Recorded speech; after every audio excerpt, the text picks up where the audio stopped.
Monday Night Chat with Wong Chen. Brought to you by the Member of Parliament for Subang. Hi, welcome back to Monday Night Chat. This is our very first episode for 2019. It's actually episode 20 of the season 2 or the second term. As usual, we'll have Policy Monday, a quick one. We're going to talk about budget of the office. Second, we're going to do our Q&A, five questions in 120 seconds.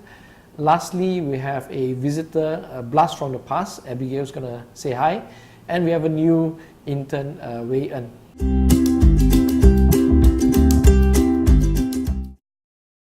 Hi, for Policy Monday this week, we're going to talk a bit about budget because that's, if we sort out the budget, then we can give it the direction of the spending of the office and what we're going to focus on. As you know, we closed office for the last 10 days of December. That's to enable to stock take the accounts and work out some budget, and also to clear most of the holidays that the staff has to take. But it also allows us to focus on what we want to do in 2019. Now let's be very clear. There are two types of budget that my office received. The first one is we receive 200,000 a year from the Prime Minister office to run our office. So that works about 17,000 a month. It is not enough. So this year we're going to ask for a bit more money from the government. We need to spend about 25 to 30,000 a month to run our office, because we do need specialized officers. We need to pay our officers better as well. We need to do social media engagement. That's besides the point. The other budget that I want to talk about in this Policy Monday is the 500,000 we receive for the community. The amount is not enough again, right? Because our adons actually have about 600,000 to 1 million.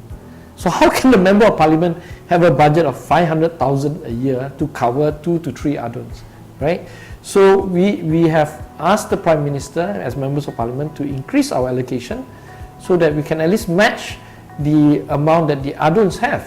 So when the adons attend a function and they say they donate 5,000 to the JMB or the association, we have to donate only roughly 2,500, which is a quarter of what they can give. So that makes our position a bit difficult, politically speaking. Ideally, the adons and the Members of Parliament shouldn't be spending any money on the community. The money should be dealt with directly by the government.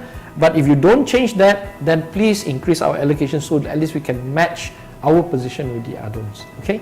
So we get 500,000 a year. What do we do with this 500,000? Since 2013, during my first term as Kelana Jaya Member of Parliament, we do not allocate any money for makan-makan. We don't do Hari Raya makan, we don't do Chinese New Year makan, we don't do Deepavali makan, and we don't do Christmas makan. So that money we've saved, we always use it to give to the poor. And in Kelana Jaya, we had a lot more poor people than now. But I'm sure that we're going to run with the same campaign again. So this is what we're going to do about the 500,000. 100,000 will be allocated for Bulan Kebajikan, which is done in June, and we will recruit members of the public, volunteers, to help us to do a Bulan Kebajikan, where we will focus on Puchong. Some areas of Puchong are very poor, and some areas of Subang Jaya, which is very poor, which is USJ1. So that's the 100,000 that we're going to allocate. The remaining 200,000, another 200,000, the remaining 400,000, 200,000, we have no choice but to spend it on Project Kecil. This is a directive from the Prime Minister Department. So how are we going to spend this money? Usually the community will write in and ask us for, to build something for 10,000, 5,000, clean the drain or whatever it is. This year, we are committed to do 200,000 of repairs of schools in Subang. As you know, last year we prepared a report on Subang schools. I have met the Minister of Education, asked him to help. I think that is going to take, due to the bureaucracy or whatever, it's going to take a long time before they can actually organize to repair the schools. So in the interim period for 2019, we will use all our community project to try to repair as many schools as possible. Our target is to spend 15,000 per school, so we're looking at repairing roughly 15 schools for the year. Yeah, so that's going to be the other 200. The remaining 200,000 we have to give for allocations to associations. As we know, in Subang we have about 80 associations to 100 associations in Subang Jaya alone. In Kinrara we have about the same amount of number. So how do we give 200 associations? Very simple. We just prorate it to 1,000 ringgit per association. Yeah. Sometimes we have to spend more. Not all associations will apply, but we will encourage everybody to apply. But that's basically our spending for 500,000 for the year 2019. What we want to do as members of parliament is to push the Prime Minister to do two things. One, devolve his power to control our budget. It shouldn't come from his office. We're not members of parliament of the Prime Minister office. We're members of parliament of Malaysian parliament. So the power should be given to parliament to allocate money to us for our community spending. In that event, then members of parliament from past don't have to get smaller allocation. I mean, whether we like it or not, Barisan Nasional past members are still members of parliament. They should be allocated the same amount of allocation as members of parliament. And that power shouldn't be given to the cabinet, it should be given to parliament to decide. So we like to see the movement of our pay and our money coming directly from parliament. Second is we are requesting for an allocation which is sizable to match the ADUN at least, right, to 1 million a year instead of 500,000. For simple comparison, during the UMNO Barisan Nasional time, prior to GE14, their members of parliament received 6 million a year in allocation. Under the new Pakistan government, we've been slashed to basically 8%, which is 500,000 a year. It's not enough. Okay? So that's basically the budget we plan to do for 2019, and that's going to be the first issue that we deal with in this Policy Monday for 2019. Okay, Q&A in 120 seconds. We have 5 questions as usual. First question, ban on smoking in restaurants. Is that a good idea? Excellent idea. We really have to do the ban on smoking. Whether smokers like it or not, passive smoke kills a lot of people. So grow up smokers, be more responsible, smoke in, don't smoke in smoke-free zones, okay? Number 2, SOSMA and POCA, we're retaining it. I think it's a mistake, but I understand the situation. So what I want to see is this, the compromise that I'm willing to adopt is basically SOSMA and POCA remove the detention without trial. If you want to detain people, maximum 60 days, not beyond that. If you have to detain someone indefinitely, that's just crazy, that's just wrong. Okay. Number 3, ECRL project on a smaller scale.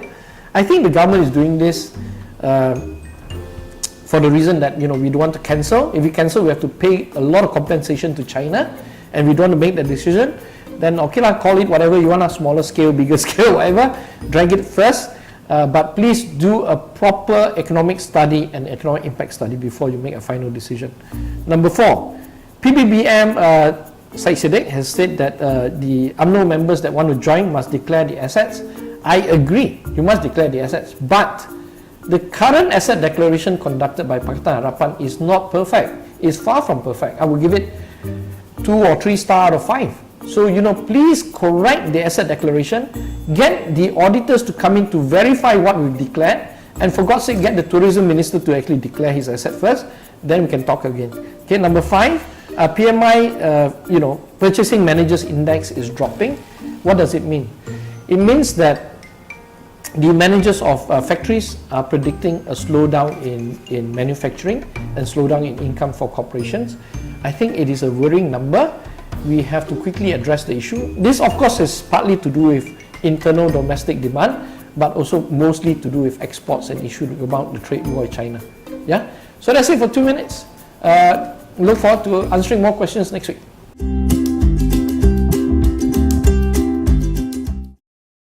Hi everybody, I'm back! No, not really. I'm still doing my pupillage in a firm and it's been really good. But I decided to stop by after a case to just say hi to my friends Tina and Dina and see how Paul May is doing and just to catch up with Wong Chen and see what's new and stuff. The office looks amazing, so much better than the one I worked in. That's so unfair. And boss, you got a bigger pantry. Now we can eat food there in peace. Last time we eat food like what, on our desk, and then like got stains and all that, we had to clear up ourselves. I'm not happy, but it's okay, they deserve it. The new team is amazing. I hope that if you had the opportunity to meet them, you would also know that they work hard and they're very dedicated to whatever they do. I'm really proud of each and every one of them, and the interns are amazing too. So I can't wait to see what's in store for P104. It's been good. It's been a good visit today. And take care, guys. Hi, I'm Wei En, the new intern. So I'm a second year law student and I'll be transferring to the United Kingdom this year to complete my last year of studies. So the main reason I decided to intern here was because I wanted to learn more about public policy as well as politics. Today is my third day here and I've had a lot of fun. Boss is cool, the officers are really nice and interns are really helpful as well.